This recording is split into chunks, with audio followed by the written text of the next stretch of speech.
सबसे पहली चीज ये है कि चूना लाइन क्यों डाल रहे हैं हम इस सर्वे में, इसका क्या मतलब है, चूना लाइन का क्यों डाल रहे हैं, कैसे डाले और इसकी जरूरत क्या है। तो पहली चीज ये है कि जो ड्रोन ये आबादी सर्वे हो रहा है वो नई पद्धति ड्रोन पद्धति से हो रहा है। अभी कैसे काम करेगा, जब ड्रोन हमारे गांव में फ्लाई होगा तो वो पूरे गांव की कोई इमेजेस कैप्चर करेगा। उस इमेज जो कैप्चर करेगा उसमें मकान सारे आ जाएंगे, मंदिर है, मस्जिद है, रास्ते हैं, खाली जगह है, निर्मित भवन है, जो भी चीजें हैं सारी सब परिसंपत्तियां उसमें ड्रोन इमेज में आ जाएगी। अब उसमें ये कैसे पता चले कि ये मकान और ये मकान अलग है या साथ में है, उसी के लिए हम चूना लाइन डालेंगे। चूना लाइन मार्क करेंगे प्रॉपर्टीज बनाने के लिए कि ये और ये प्रॉपर्टी पर्टिकुलर किसी एक व्यक्ति की या अलग है, वो चूना लाइन से ही हम मर्ज या डिवाइड जो फील्ड पे करेंगे। चलो अगर मैप में हमें कोई चीज करनी तो हम पेन पेंसिल से कर लेते, तो फील्ड पे कैसे करेंगे, फील्ड पे हम वो चीज चूना लाइन से करेंगे। तो हमें पूरे गांव की आउटर बाउंड्री चूना लाइन से डालनी, जिससे कि आबादी का नंबर और आबादी के बाहर का वो चीजें डिवाइड हो जाए कि हम ये आबादी के बाहर है, यहाँ हमें कोई काम नहीं करना, आबादी के अंदर है तो हमें इस पे काम करना। तो चूना लाइन से वो आउटर बाउंड्री करनी है। और फिर इंटरनल कि ये रास्ते रास्ते की है और ये किसी के मकान है, ये खाली जगह पड़ी है, किसके में मर्ज हो, वो सब चीजें मतलब चूना लाइन से इंडिकेट करेंगे।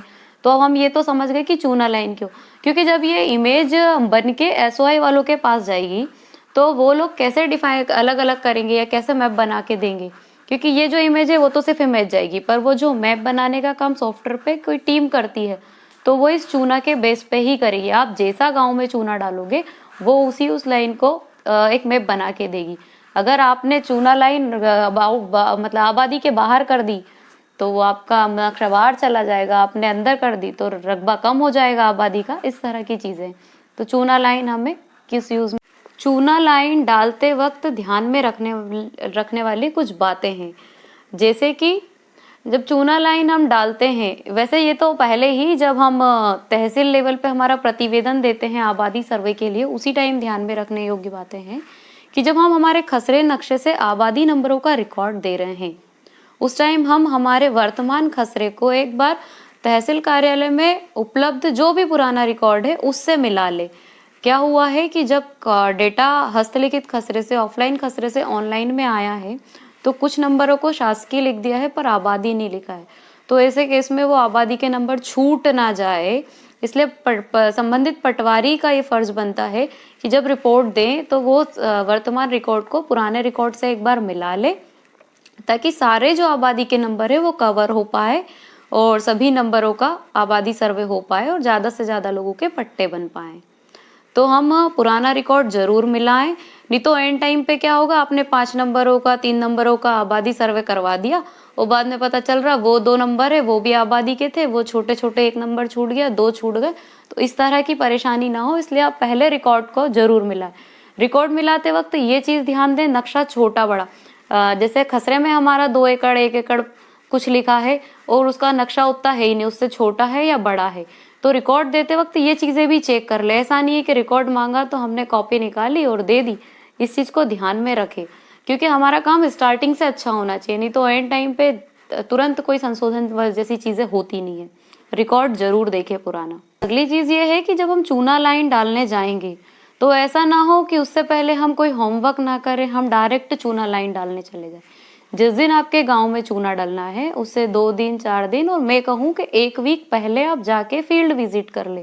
फील्ड विजिट में क्या मौका नक्शा खसरा आपका क्या कह रहा है, वही चीज कि जो खसरे में जितना रकबा है क्या वो अपने नक्शे में बना है, और अगर नक्शे में बना है तो वो आबादी कहाँ से कहाँ जाएगी।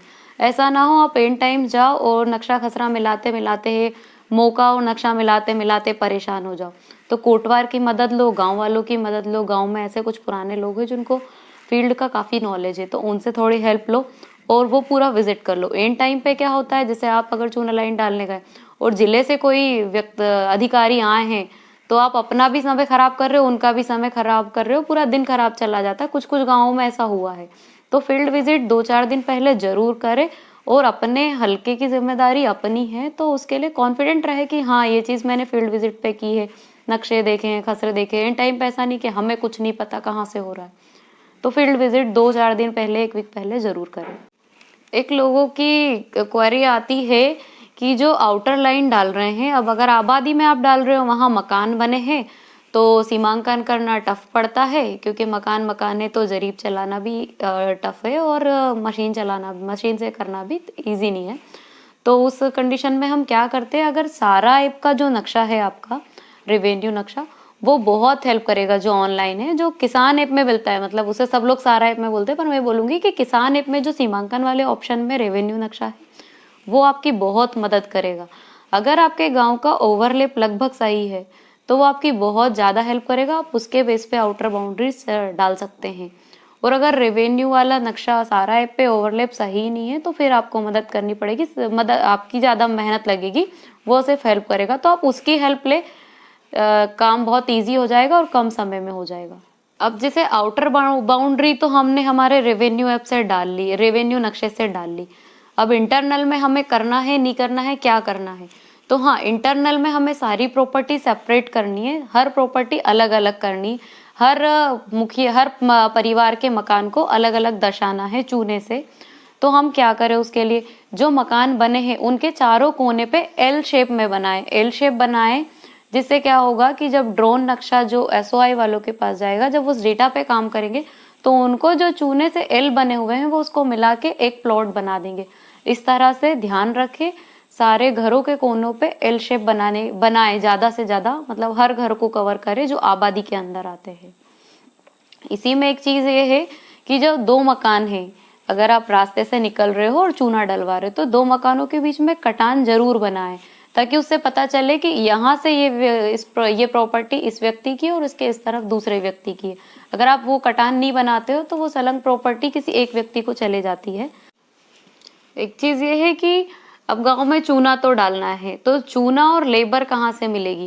तो चूना और लेबर जो है वो सचिव उपलब्ध कराएंगे। ग्राम पंचायत को इसके लिए पैसा आया है, तो वो लोग चूना भी उपलब्ध कराएंगे आपके गांव में जितना चूना लगेगा, और दो या चार जरूरत के हिसाब से लेबर उपलब्ध कराएंगे, वो लोग चूना डालेंगे।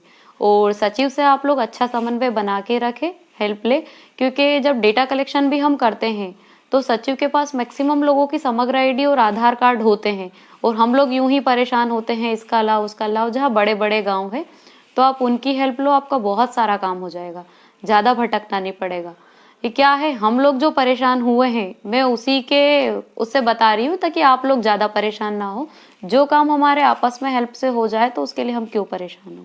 एक चीज ये है कि हम लोग या हमारे साथ जो लेबर लगे रहते हैं, वो करते क्या है, रोड पे सीधी सीधी चूना लाइनें डाल देते हैं। उससे क्या होता है कि रोड तो ड्रोन कैमरा को भी दिख रहा, और जो ड्रोन कैमरा की इमेज आ रही, उससे एसओआई वाले जो लोग इस पे काम करते हैं उनको भी दिख रहा। तो हमें रोड पे ज्यादा चूना खर्च नहीं करना है, और ना ही ज्यादा समय खर्च करना। रोड पे आप डैश लाइन डलवाएं, कुछ डलवाए, थोड़ी देर छुड़वाए, थोड़ी दूर फिर डलवाए, फिर थोड़ा छुड़वाए।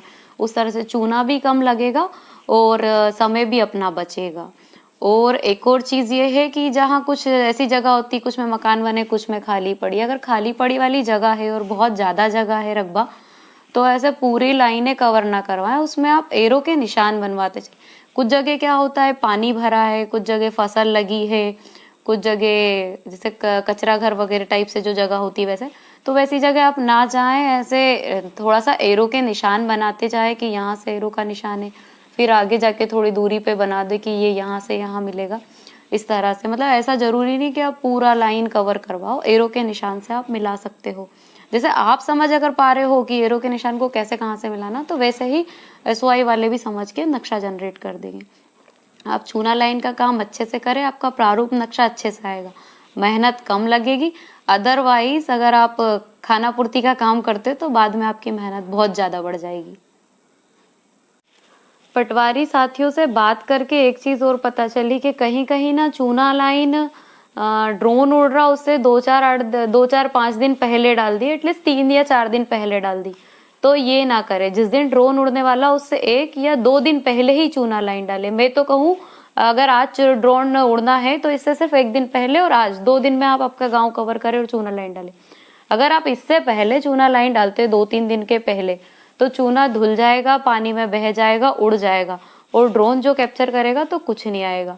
तो इस चीज का भी ध्यान रखना। कुछ गाँव में ज्यादा पहले चूना डल गया और चूना उड़ जाता है, फिर प्रारूप नक्शा अच्छा बन के नहीं आता है, और हमें बहुत सारी समस्याएं देखनी पड़ती, तो इस चीज़ का ध्यान दें।